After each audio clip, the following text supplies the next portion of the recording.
Good morning students. महाविद्यालय के YouTube channel में आपका स्वागत है। आज हम डिफरेंशियल इक्वेशन के सिंगुलर सॉल्यूशन यानी विचित्र हल के बारे में चर्चा करेंगे। हम बात करेंगे कि विचित्र हल क्या होते हैं, विचित्र हल को निकालने की क्या विधि है और उससे रिलेटेड क्वेश्चन सॉल्व करेंगे। इसके बाद हम देखेंगे कि जो सिंगुलर सॉल्यूशंस में विशेष हल जो होता है उसमें हम बात करेंगे various type of extraneous law की, यानी बाह्य बिंदु पद क्या होता है, बाह्य बिंदु पद के विभिन्न प्रकार क्या होते हैं, उसके बारे में चर्चा करेंगे और उससे रिलेटेड क्वेश्चंस को सॉल्व करेंगे। सबसे पहले हम ले लेते हैं कि विचित्र हल क्या होता है। विचित्र हल, इसकी परिभाषा ले लेते हैं। सबसे पहले किसी अवकल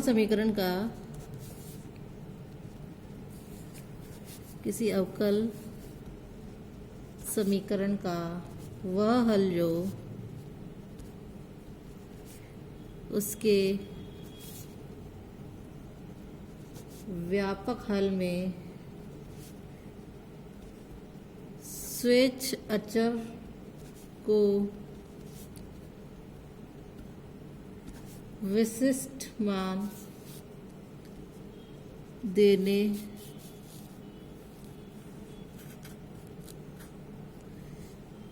पर प्राप्त नहीं होता।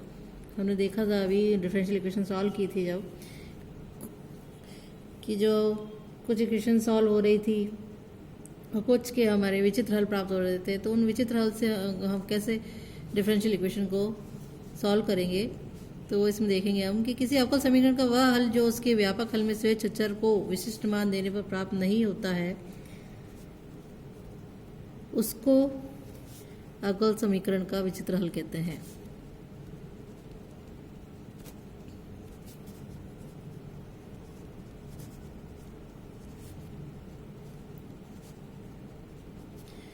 ये तो बात हुई विचित्र हल की, डेफिनेशन क्या है। अब इसके बाद हम ले लेते हैं कि हमारा विचित्र हल हमें कब प्राप्त होते हैं, जब डिफरेंशियल इक्वेशन के क्लोरेट रूप जो है हमारा, या क्लोरेट समीकरण को हल करते हैं, तब हमें विचित्र हल प्राप्त होते हैं या सिंगुलर सॉल्यूशन प्राप्त होते हैं। इसमें सबसे पहले हम पढ़ेंगे कि डिस्क्रीमेंट क्या होता है, यानी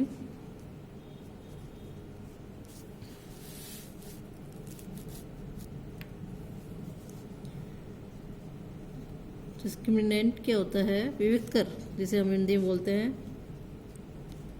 विविक्तिकर। मान लीजिए हमारी समीकरण दे रखी है हमारे पास एफ एक्स वाई पी बराबर 0, जहाँ हमारा पी क्या है, D Y by D X है। इसे समीकरण एक नाम हम दे देते हैं। ये हमारी कोई दी हुई अवकल समीकरण है। इसका हल जो है, ये हमारी अवकल समीकरण है। इसका हल जो है वो है, मान लेते हैं हम एफ एक्स वाई और सी बराबर 0 है, जहाँ हमारा जो स्मॉल सी है वह स्वेच्छ अचर है।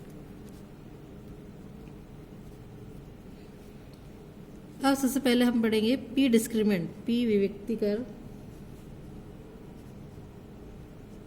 क्या होते हैं। पी विविक्तिकर, इसकी डेफिनेशन है कि जैसे समीकरण 1 जो है हमारी, समीकरण 1 जो अवकल समीकरण है हमारी, तथा हमने निकाल लिया del F upon del P बराबर 0। इन दोनों में हम यदि पी लुप्त कर दें, पी को विलुप्त कर दें, तो जो हमें प्राप्त होता है वो होता है पी विविक्तकर कहलाता है।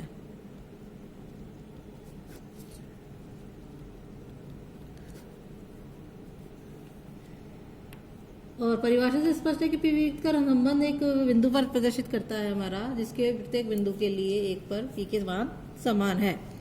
नेक्स्ट है हमारा सी डिस्क्रिमिनेंट या सी विविक्तिकर।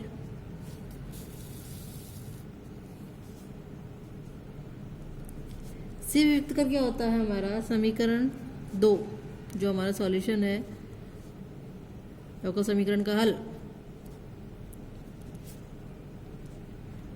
तथा del phi by del C बराबर 0 हम करें,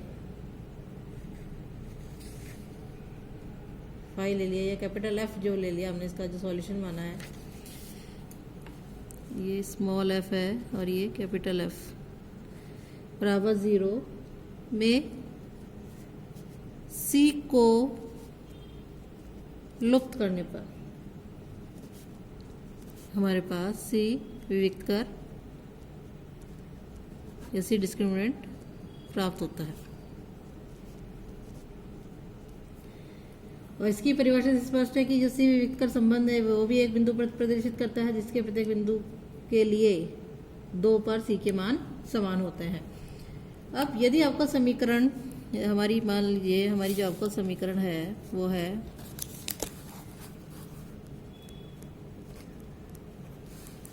हमारे पास आपका समीकरण है एफ एक्स वाई और पी, जहाँ पी हमारा D Y by D X है।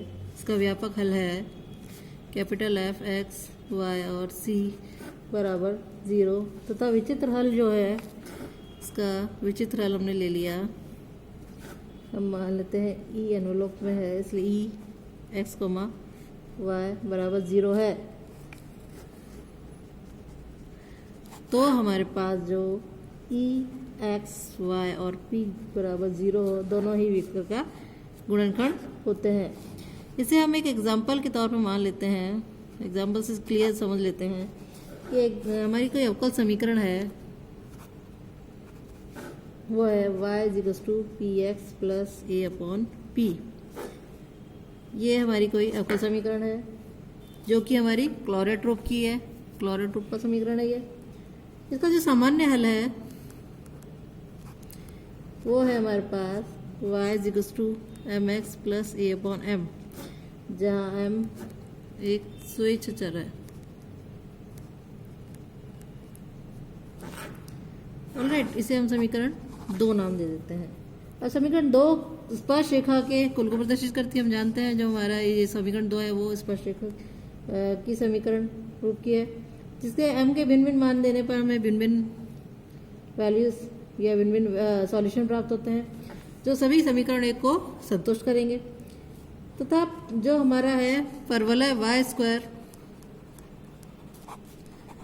इक्वल टू 4x को, जो हम समीकरण 3 ले लेते हैं, को सदैव स्पर्श करेंगे।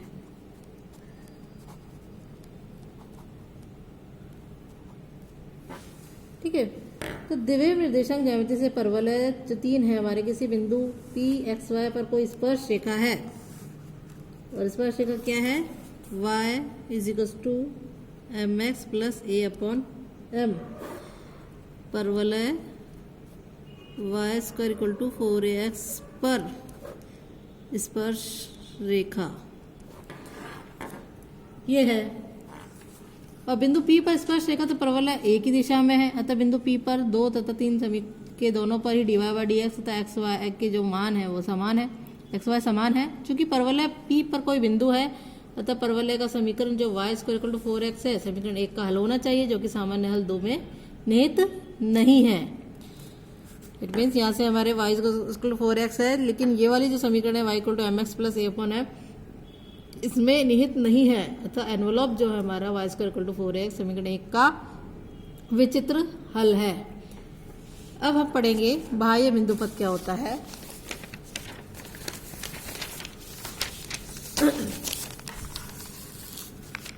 बाह्य बिंदु पद या एक्सट्रानियस लौकी हम ले लेते हैं, जिसे हम कहते हैं हिंदी में बाह्य बिंदु पद। सबसे पहले हम लेते हैं बाह्य बिंदु पद होता क्या है। बाह्य बिंदु पद है किसी अवकल समीकरण हमारी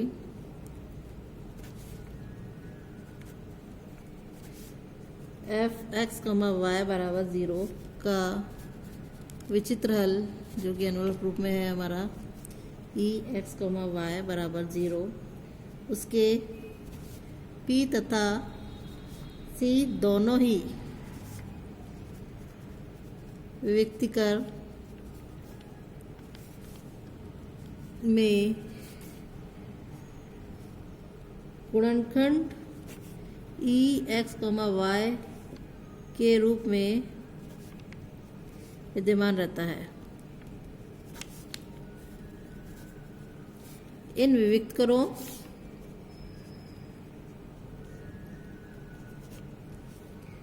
में कुछ अन्य गुणनखंड भी होते हैं।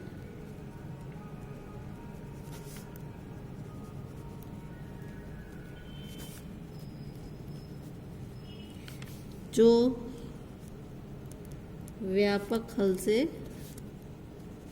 संबंध होते हैं तथा जिनसे अन्य बिंदु पद प्राप्त होते हैं।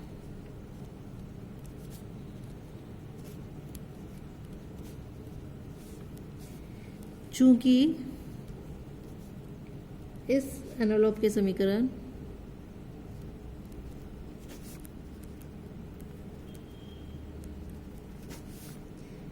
सामान्यतः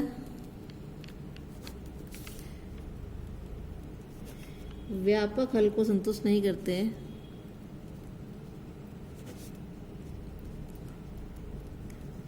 अतः ये हमारे क्या कहलाते हैं, बाह्य बिंदु पथ कहलाते हैं। अब हम पढ़ेंगे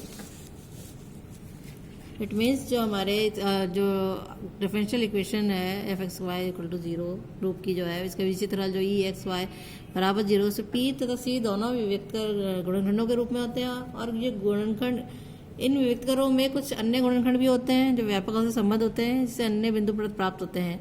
तो ये जो एनवेलप होते हैं के समीकरण है, ये व्यापक हल को संतुष्ट नहीं करते हैं, तो ये क्या कहलाते हैं, हमारे बाह्य बिंदु पद कहलाते हैं। अगला हम ले लेते हैं कि जो हमारे various type of extraneous loci है, यानी बाह्य बिंदु पद के विभिन्न प्रकार। क्वेश्चन सॉल्व करने के लिए हमें ये सब चाहिए होगा, इसलिए हम इसके बारे में चर्चा कर रहे हैं। बाह्य बिंदु पद के विभिन्न प्रकार है, इसमें पहला है हमारा स्पर्श बिंदु पद,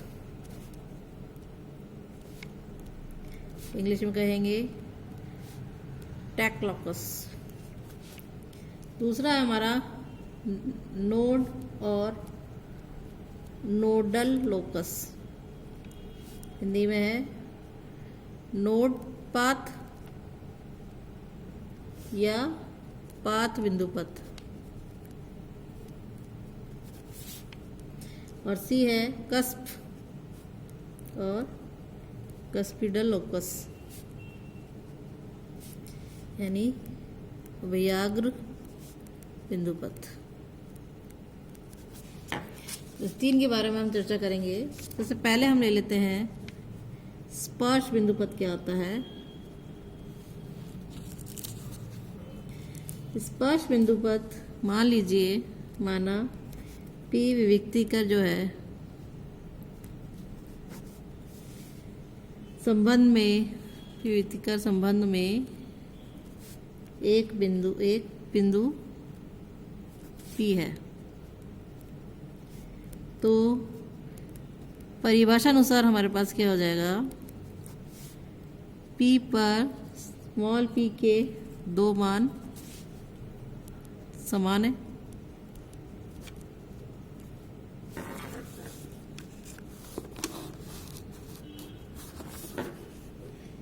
P की ये समान मान वक्रों के कुल के दो अक्रमागत वक्र स्पर्श करते हैं, अर्थात इन वक्रों में सी भिन्न है। इस प्रकार बिंदु P जो है दो अक्रमागत वक्रों के संपर्क बिंदु पर स्थित है तथा P का बिंदुपथ ही वक्रों के कुल का स्पर्श बिंदुपथ कहलाता है।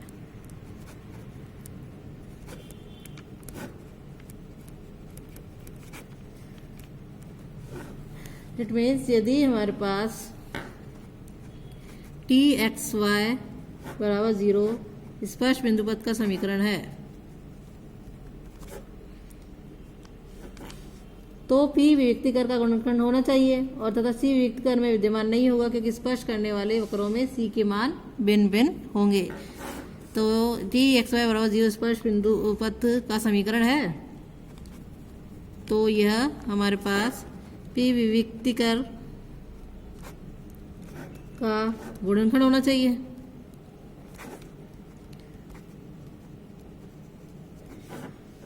तथा और जो C विविक्तिकर है में विद्यमान नहीं होगा,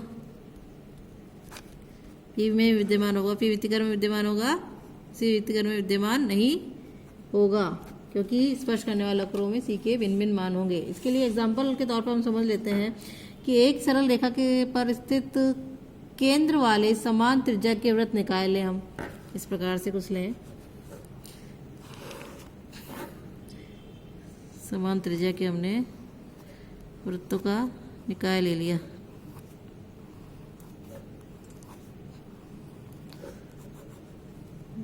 इसको टच कर रहा है,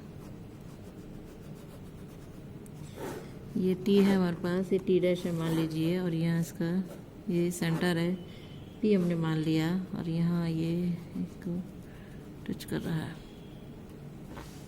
तो एक ही सरल रेखा पर स्थित केंद्र वाले समान त्रिज्या के वृत्त निकाय यदि हम लें तो अक्रमागत वृत्त निकाय के संपर्क बिंदु का बिंदु पथ टी टी डैश जो है वो हमारा स्पर्श बिंदु पथ को निरूपित करता है। इसके बाद हम पढ़ते हैं कि हमारा पात बिंदु पथ या नोड और नोडल लोकस भी जो है हमारे पास नोड और नोडल लोकस यानी पात बिंदु पथ क्या होता है, ये हम इसकी डेफिनेशन पढ़ लेते हैं। हम पहले सी विविक्तिकर जो है संबंध उन बिंदु पथों उन बिंदुओं के बिंदु पथ को निरूपित करता है जिनके लिए C के दो मान समान होते हैं, जिनके लिए C के दो मान समान होते हैं और C के ये समान मान नोड में निहित होते हैं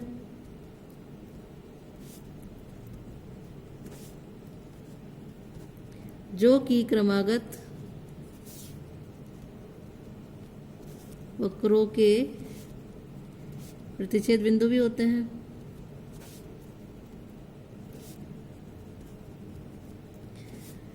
तो इन्हीं ऐसे बिंदुओं का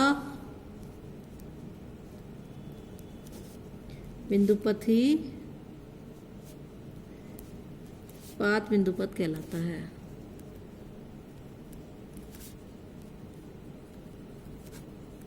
तो ये थी हमारी डेफिनेशन नोड की।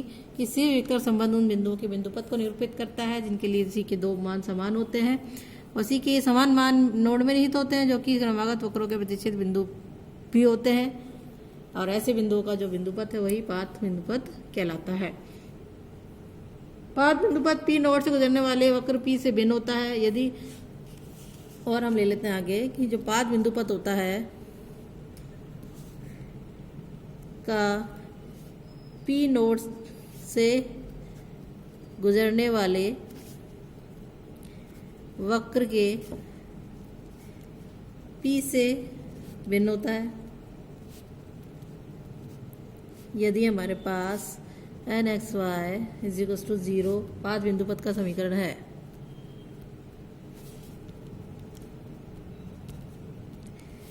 तो n x y जो है P विविक्तिकर का गुणनखंड नहीं होगा।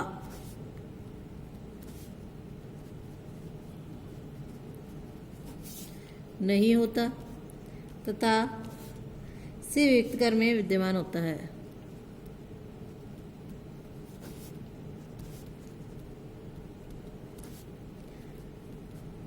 सामान्यतः 5 बिंदु पथ के एक्स वाई पी दिए अवकल समीकरण को संतुष्ट नहीं करेंगे। ये अवकल समीकरण को संतुष्ट करते हैं तो 5 बिंदु पथ भी एनवलप होता है और 5 बिंदु पथ के एक्स और वाई वक्र के बिंदु पी पर उभयनिष्ठ होते हैं, जबकि पी नहीं है। अतः 5 बिंदु पथ कुल के वक्रों के समीकरण का हल नहीं होता है। हम एक वक्र ले लेते हैं S1 S2 S3। एक वक्र है हमारे पास इस टाइप से, जिसमें ये n है, ये n डैश है और यहाँ हमारे पास नोड है, ये n1 है, ये S1 n2 S2 n3 S3। ये नोडल है, ये लोकस है। तो यहाँ S1 S2 S3 वक्र हैं और n1 n2 n3 जो है नोड है तथा इनसे गुजरती हुई n डैश जो है वो हमारे 5 बिंदु पथ को प्रदर्शित करती है। लास्ट हम ले लेते हैं C जो पॉइंट है हमारा, उभयग्राग्र बिंदु पथ। इसकी डेफिनेशन है कि 5 बिंदु पथ की भांति जो हमारे पास C है, C के समान मान उभयग्र में निहित होते हैं। उभयग्र में निहित होते हैं जो कि क्रमागत वक्रों के प्रतिच्छेद बिंदु भी होते हैं।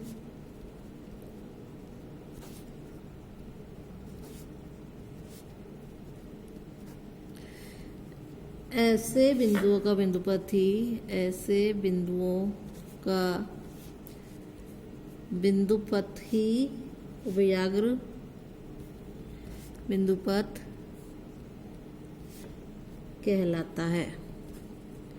और यदि हम मान लें कि यदि सी एक्स वाई बराबर 0 है, उभयग्र का उभयग्र बिंदुपथ का समीकरण है, तो हमारे पास सी एक्स वाई दोनों पी तथा सी विविक्तिकर का गुणनखंड होता है।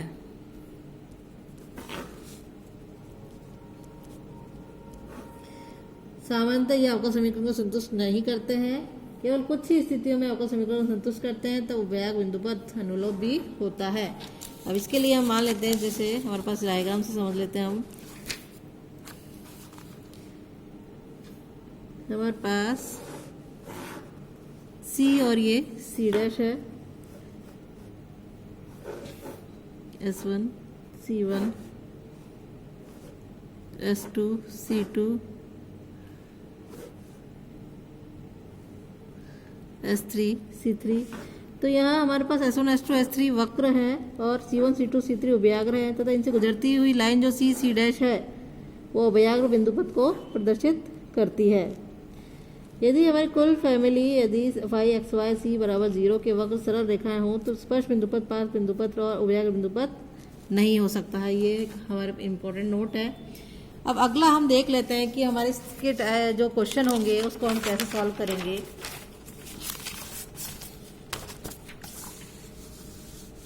तो हमारे पास है कि विचित्र हल जो है हमारे, यानी जिसे हम एनवलप भी कहते हैं, तथा बाह्य बिंदुपथ कैसे हम ज्ञात करेंगे। ज्ञात करने की सामान्य क्रियाविधि जो है वो हम देख लेते हैं एक बार, इससे रिलेटेड क्वेश्चन लेंगे। तो पहला है अवकल समीकरण जो हमारी दे रखी है, अवकल समीकरण एफ एक्स वाई पी बराबर 0 का विचित्र हल प्राप्त करने के लिए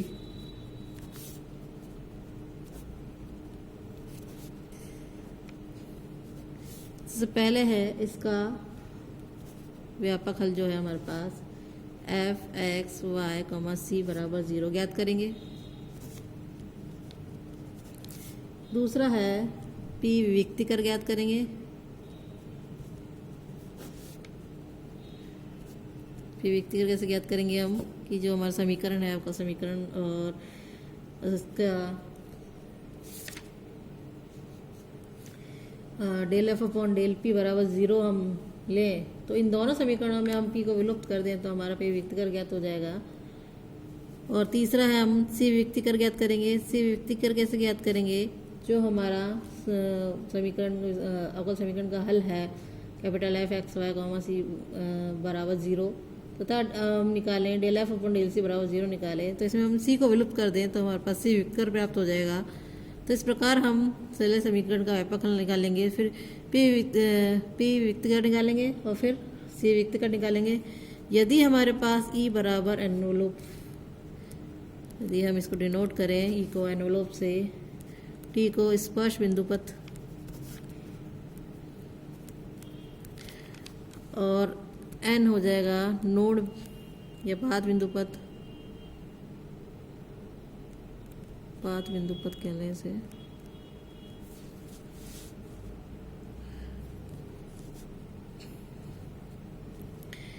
और सी हो जाएगा उभयाग्र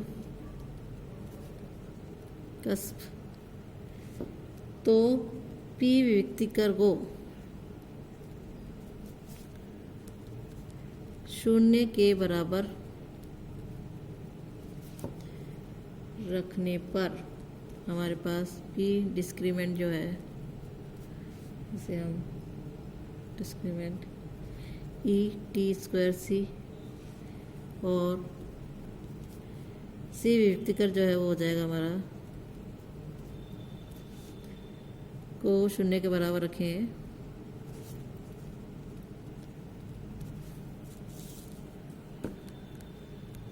तो हमारे पास आ जाएगा सी डिस्क्रीमेंट जो कि है ई एन स्क्वायर सी क्यूब। तो हम इस प्रकार विचित्र हल प्राप्त कर सकते हैं। अब एक क्वेश्चन हम ले लेते हैं जिसकी सहायता से इसकी सहायता से हम हल करेंगे। क्वेश्चन है हमारे पास,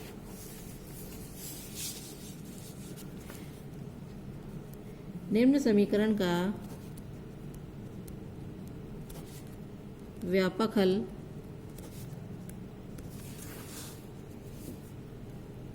विचित्र हल तथा बाह्य बिंदु पथ ज्ञात कीजिए। क्वेश्चन है 8 पी क्यू माइनस 27 ब्रैकेट बंद एक्स बराबर 12 small P square Y. Solve करने के लिए समीकरण को दिए हुए समीकरण को निम्न प्रकार लिखा जा सकता है। इसको हम लिख सकते हैं y बराबर ये हो जाएगा 2/3 पी एक्स, 4 के पास काट लिया, माइनस ये हो जाएगा 9x अपॉन 4 पी स्क्वायर। इस रूप में लिख सकते हैं। इसका हमने x के सापेक्ष अवकलन किया, x के सापेक्ष अवकलन किया तो ये जाएगा dy बाई डी एक्स यानी p बराबर 2/3 p plus x D P by D x हो जाएगा माइनस 9/4 पी स्क्वायर और ये हो जाएगा plus 9x upon 4 cancel out हो जाएगा 2 पी क्यूब हो जाएगा D P by D x. और इसको हम या ऐसे भी लिख सकते हैं, इसको ब्रैकेट में हमने ले लिया गुणनखंड के रूप में x D P by D X minus P by 2 और ये दूसरा ब्रैकेट हो जाएगा 2/3 प्लस 9/2 पी क्यूब। इसको लेकर के सॉल्व करेंगे तो हमारे पास ये टर्म आ जाएगी। अब व्यापक हल ज्ञात करने के लिए हम 2/3 माइनस 9 2p क्यूब गुणनखंड को छोड़ देते हैं क्योंकि इसका विचित्र हल होगा, देते हैं क्योंकि इससे हमें विचित्र हल प्राप्त होगा।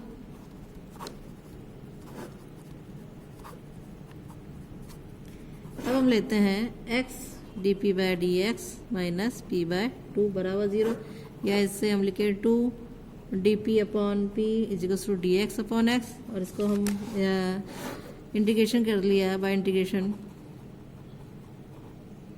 तो हमारे पास इसका सॉल्यूशन आ जाएगा 2 log p बराबर log x plus log k हम मान लेते हैं, तो ये हो जाएगा p स्क्वायर इक्वल टू के एक्स। इसे हम समीकरण सबसे पहले समीकरण 1 मान लेते हैं और गुणनखंड वाले समीकरण 2 मान लेते हैं, तो ये हमारे पास समीकरण 3 हो जाएगी। इसको आगे हल किया हमने तो हमारे पास इसका जो सॉल्यूशन, ये तो हमारे पास व्यापक हल प्राप्त हो गया। अब हम क्या करेंगे, जो हमारे समीकरण 3 है, समीकरण 1 व समीकरण 3 से p का विलोप करने पर हमें p उत्तर प्राप्त होगा। तो समीकरण 1 जो है हमारी वो है y बराबर 2/3 पी एक्स है माइनस ये है 9x अपॉन 4 पी स्क्वायर, समीकरण 1। समीकरण 3 जो है हमारे पास आ जाएगी पी स्क्वायर इक्वल टू के एक्स। तो इससे हमने p का विलोप कर दिया, तो y बराबर हमारे पास आ जाएगा 2/3 P x minus 9x upon 4 के एक्स, के है ये, और ये हो जाएगा y प्लस 9 अपॉन 4 के का whole square equals to 4/9 P square X square. यहाँ एक्स कैंसिल हो गया, इसलिए हमारे पास ये आ गया। अब हम क्या करेंगे, इसको y प्लस 9 अपॉन 4 के का होल स्क्वायर बराबर 4 के अपॉन 9 एक्स क्यूब लिख लेंगे। तो एक्स क्यूब बराबर हमारे पास आ जाएगा 9 अपॉन 4 के y प्लस 9 अपॉन 4 के का होल स्क्वायर।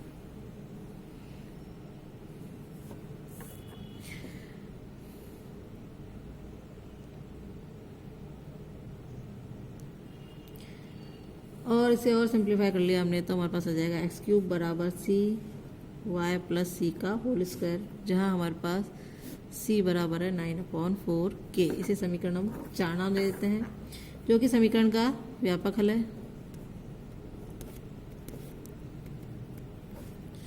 ये हमारा व्यापक हल प्राप्त हुआ। अब c विवेचक निकालना है हमें, c विवेक्तिकर बोले तो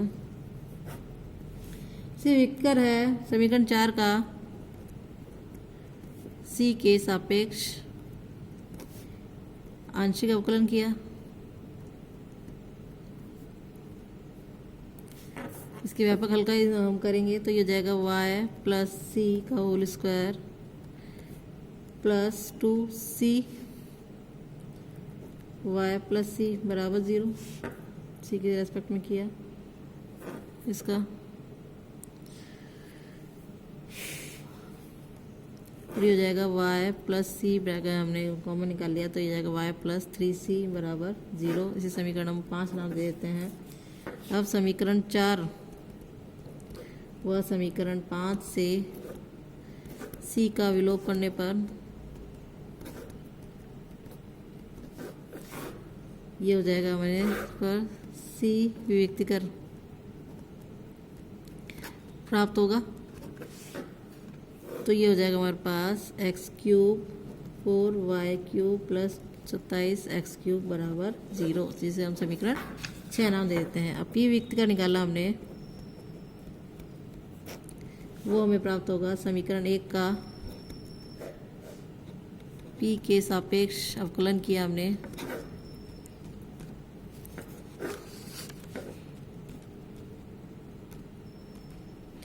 तो ये हमारे पास आ जाएगा 0 बराबर 2/3 x plus 9/2 x upon P cube हो जाएगा ये। तो ये हमें समीकरण हमने इसे 7 नाम दे दिया, और समीकरण 1 व समीकरण 7 से p का विलोपन करने पर p विवेक्तिकर प्राप्त होगा, और p विवेक्तिकर हमारे पास हो जाएगा x, ये हो जाएगा 4y क्यूब प्लस 27x³ बराबर 0। इसे समीकरण हम 8 नाम दे देते हैं। तो यहाँ हमारा निष्कर्ष, हमने इसका निष्कर्ष लिखते हैं कि यहाँ हमारे 4y³ प्लस 27x³ हम देख रहे हैं कि दोनों में ही है, केवल एक बार दोनों व्यक्तिकरों में आया है।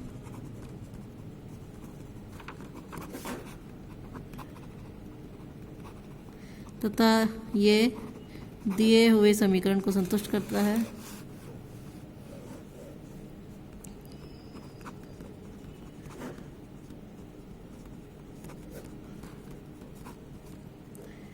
अतः यह हल दिए हुए समीकरण का, अतः यह हल जो है दिए हुए समीकरण का विचित्र हल है। और x = 0 p विवेचन में या p व्युत्क्रम में एक बार तथा c विविक्तिकर में 3 बार आया।